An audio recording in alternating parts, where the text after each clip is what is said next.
Hello everyone, welcome to my channel day dreamer. Guys, मैं आप लोग के सामने जो वीडियो लेके आई हूँ वो है बायोलॉजी का जो इम्पोर्टेंट टॉपिक है विषाणु वायरस, उससे रिलेटेड। तो गैस, वीडियो को शुरू करने से पहले आपसे एक रिक्वेस्ट है कि प्लीज़ हमारी वीडियो को लाइक करें, हमारे चैनल को सब्सक्राइब करें तथा हमारी वीडियो को मैक्सिमम लोगों तक शेयर करें ताकि आने वाली वीडियो की नोटिफिकेशन आपको सबसे पहले मिल जाए और आप लोगों के लिए हेल्पफुल हो। तो गैस, आइए जानते हैं कि विषाणु होता क्या है। तो विषाणु विष प्लस अणु, पॉइजन प्लस मॉलिक्यूल, मतलब जो विषाणु विष और अणु जो दो मतलब विषाणु जो होते हैं वो विष के मॉलिक्यूल या पॉइजन मॉलिक्यूल से मिलकर बने होते हैं, तो वो होते हैं विषाणु।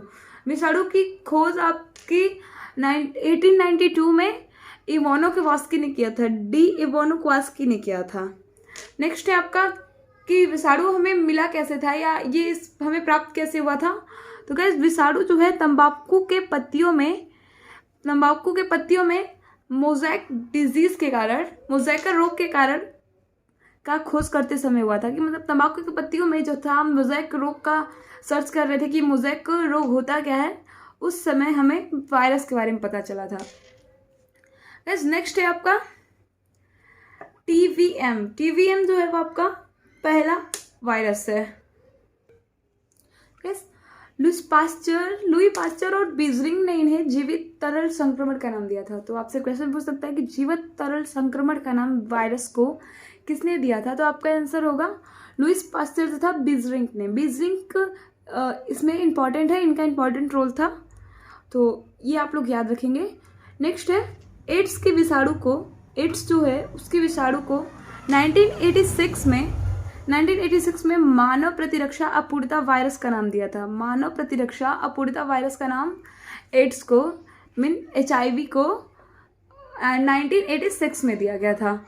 नेक्स्ट है आपका विषाणु अति सूक्ष्म परजीवी, अकोशिकीय और विशेष न्यूक्लियो प्रोटीन कण। विषाणु जो है वो अति सूक्ष्म, बहुत ही छोटा होता है, जिसे हम माइक्रोस्कोप सूक्ष्मदर्शी के द्वारा ही देख सकते हैं। ये परजीवी होते हैं, अकोशिकीय होते हैं और ये न्यूक्लियो प्रोटीन के कण जो जीवित परपोषी के अंदर रहकर जनन करता है, रिप्रोडक्शन करता है, अपनी फैमिली को बढ़ाता है। नेक्स्ट है आपका विषाणुओं का अध्ययन विषाणु विज्ञान कहलाता है। विषाणु का अध्ययन विषाणु विज्ञान या वायरोलॉजी कहलाता है। सो गाइस, नेक्स्ट है आपका विषाणुओं की संरचना, स्ट्रक्चर ऑफ वायरस। तो आइए जानते हैं स्ट्रक्चर ऑफ वायरस होता क्या है। यह प्रोटीन के आवरण से घिरा न्यूक्लिक अम्ल होता है। यह न्यूक्लिक एसिड होता है जो प्रोटीन से घिरा होता है, उसका एक लेयर होता है, प्रोटीन का बना होता है। ठीक है, बाहरी आवरण या कैप्साइड में बहुत से प्रोटीन इकाइयाँ होती हैं जिन्हें हम कैप्सुमर कहते हैं। इस संपूर्ण कण को वीरियन कहते हैं। जो मतलब ये टोटल जो पार्टिकल होता है इन्हें हम वीरियन कहते हैं। आइए जानते हैं टाइप ऑफ विषाणु, मतलब जो वायरस के टाइप है वो कितने हैं। तो परपोषी प्रकृति के अनुसार विषाणु 3 प्रकार के होते हैं। परपोषी प्रकृति मतलब ये किसी दूसरे पर निर्भर रहते हैं, तो ये 3 प्रकार के होते हैं। प्लांट वायरस, एनिमल वायरस तथा बैक्टीरियोफेज, ये तीनों हैं। तो आइए जानते हैं ये तीनों क्या होते हैं। गाइस, प्लांट वायरस, पादप विषाणु, ये क्या होता है तो जानते हैं। इनमें न्यूक्लिक अम्ल सामान्यतः RNA में होता है। RNA हमारा जो है राइबो न्यूक्लिक एसिड। जो प्लांट वायरस है इसमें RNA में न्यूक्लिक एसिड होता है, जैसे TMB टोबैको मोज़ेक वायरस, ये तंबाकू में जो पाए जाने वाला मोज़ेक वायरस है, ये वो है। नेक्स्ट है आपका एनिमल वायरस, जंतु विषाणु। तो इनमें न्यूक्लिक अम्ल सामान्यतया DNA और RNA दोनों में होता है। तो जो हमारा DNA है डाईऑक्सो राइबो न्यूक्लिक एसिड और RNA हमारा राइबो न्यूक्लिक एसिड, इन दोनों में पाया जाता है। तो गाइस, इसके एग्जांपल्स है इन्फ्लुएंजा वायरस, मम्पस वायरस आदि। नेक्स्ट देखते हैं। नेक्स्ट है आपका बैक्टीरियोफेज। तो देखिए, या इसे जीवाणु भोजी भी कहते हैं। ये केवल जीवाणुओं के ऊपर आश्रित रहते हैं। ये जो है जो बैक्टीरिया के ऊपर डिपेंड रहते हैं। इनमें न्यूक्लिक अम्ल के रूप में DNA पाया जाता है। न्यूक्लिक एसिड के जो मतलब रूप होते हैं जिस मतलब न्यूक्लिक एसिड का जो पार्ट होता है ये डीएनए में पाया जाता है, ठीक है। इसका एग्जाम्पल है T2 फेस। गैस नेक्स्ट देखते हैं विषाणुओं के निर्जीव होने के लक्षण। मतलब ऐसे कौन से लक्षण है जिससे हम कह सकते हैं कि विषाणु निर्जीव है। तो ये कोशा रूप में नहीं होते हैं, मतलब ये अकोशिकी होते हैं, तो मतलब ये कोशा रूप में नहीं होते इसलिए ये निर्जीव है। नेक्स्ट है आपका, इनको क्रिस्टल बनाकर निर्जीव पदार्थ की भांति बोतल में भरकर कई वर्षों तक रखा जाता है। तो मतलब इन्हें हम एज अ क्रिस्टल हम बोतल में भर के रख सकते हैं कई वर्षों तक, तो इसलिए ये कह सकते हैं कि ये निर्जीव होते हैं। और गैस आइए देखते हैं इनके सजीव होने के लक्षण क्या क्या हैं। मतलब ऐसे कौन कौन से लक्षण है जिससे ये कह सकते हैं कि ये सजीव हैं। तो ये न्यूक्लिक अम्ल का द्विगुणन होता है, न्यूक्लिक एसिड का ये द्विगुणन होता है, इसलिए हम कह सकते हैं कि हाँ ये सजीव है। नेक्स्ट है, ये किसी जीवित कोशिका में पहुंचते ही सक्रिय हो जाता है और एंजाइमों का संश्लेषण करने लगता है। ये किसी जीवित कोशिका जीवित सेल में पहुंचकर ये तुरंत ही एक्टिव हो जाता है और एंजाइमों का संश्लेषण करने लगता है, इसलिए हम कह सकते हैं कि विषाणु सजीव भी होते हैं। नेक्स्ट आइए देखते हैं विषाणु में प्रजनन, रिप्रोडक्शन इन वायरस। तो विषाणुओं में विषाणु गुणन की विधि द्वारा प्रजनन करते हैं, मल्टीप्लिकेशन द्वारा, जैसे कह सकते हैं कि चेन होता है, चेन मेथड द्वारा ही करते हैं। जैसे किसी को जुकाम है तो फिर वो अगर किसी के पास जाता है किसी के, और उससे मतलब उसके सामने उसको छींक आ जाती है, तो विषाणु फिर उस पर्सन से सेकेंड पर्सन में चला जाता है। तो ये हो गया कि विषाणुओं में जो प्रजनन होता है वो मल्टीप्लिकेशन या गुणन विधि द्वारा होता है, ठीक। नेक्स्ट है आपका विषाणुओं से लाभ, इंपोर्टेंस ऑफ विषाणु हमारे मतलब बॉडी में होते हैं, तो इससे हमारे लाभ क्या होता है, इस मतलब इससे हमें प्रॉफिट क्या होता है, आइए इसके बारे में जानते हैं। तो विषाणुओं में सजीव एवं निर्जीव दोनों के गुण पाए जाने के कारण इनका उपयोग जैव विकास इवोल्यूशन के अध्ययन में किया जाता है। इवोल्यूशन के स्टडी में हम वायरसेस का उपयोग कर सकते हैं, यूज करते हैं, बिकॉज ये सजीव और निर्जीव दोनों है। नेक्स्ट है आपका, विषाणुओं की सहायता से जल को खराब होने से बचाया जा सकता है। विषाणुओं की सहायता से जो वाटर है, वायरस की हेल्प से वाटर को हम खराब होने से बचा सकते हैं। ये जीवाणु भोजी होते हैं, तो ये जो बैक्टीरियोफेज जो हैं जिसकी वजह से ये जल को सड़ने से बचाते हैं। ये नीले हरे शैवालों की सफाई करने में सहायक होते हैं। इनसे इनके मतलब विषाणु के एक्टिव होने से नीले और हरे जो शैवाल होते हैं वाटर में ये उसके साफ सफाई भी करते रहते हैं।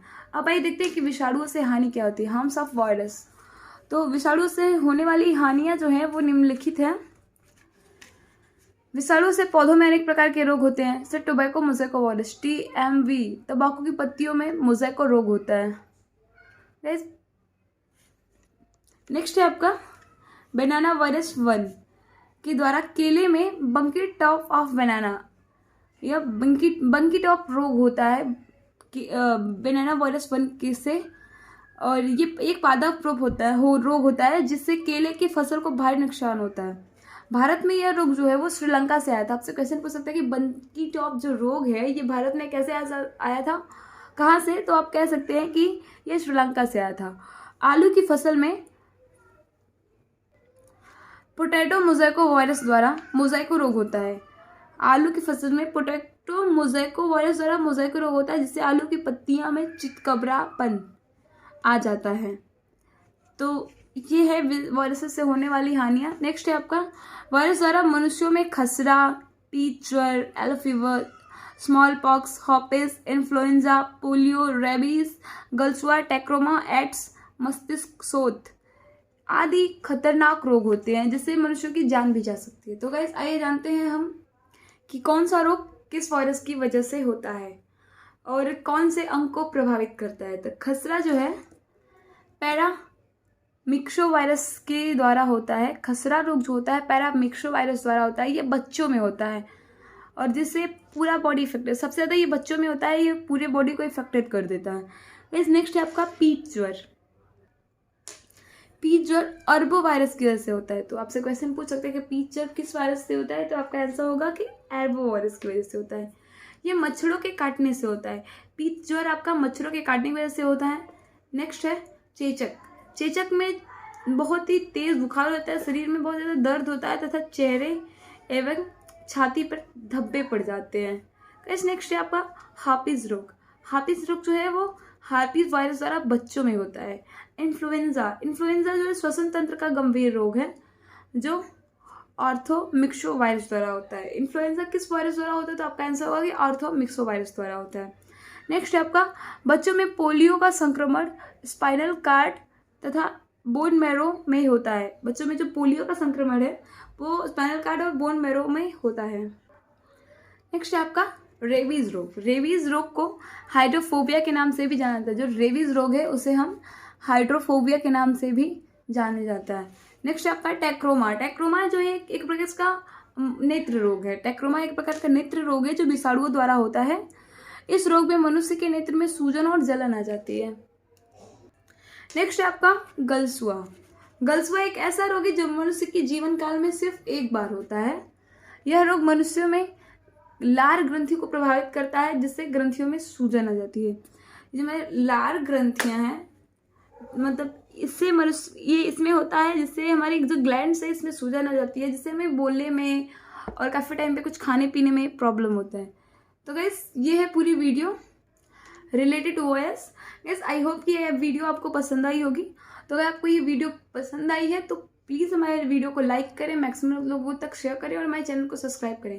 गाइस अगर आपके कोई डाउट्स है तो मैंने आपको नीचे डिस्क्रिप्शन में अपने इंस्टाग्राम और ईमेल आईडी दे रखी है, आप हमें वहाँ पे मैसेज करके अपने डाउट्स क्लियर कर सकते हैं। और गाइस अगर आपको इस वीडियो की रिटन नोट्स चाहिए PDF तो फिर आप हमें हमारे इंस्टाग्राम पे मैसेज करिए, डायरेक्ट हमें हमारे कमेंट सेक्शन में हमें कमेंट करिए, हम आपको इस वीडियो की hand written PDF file send कर देंगे। Thank you guys.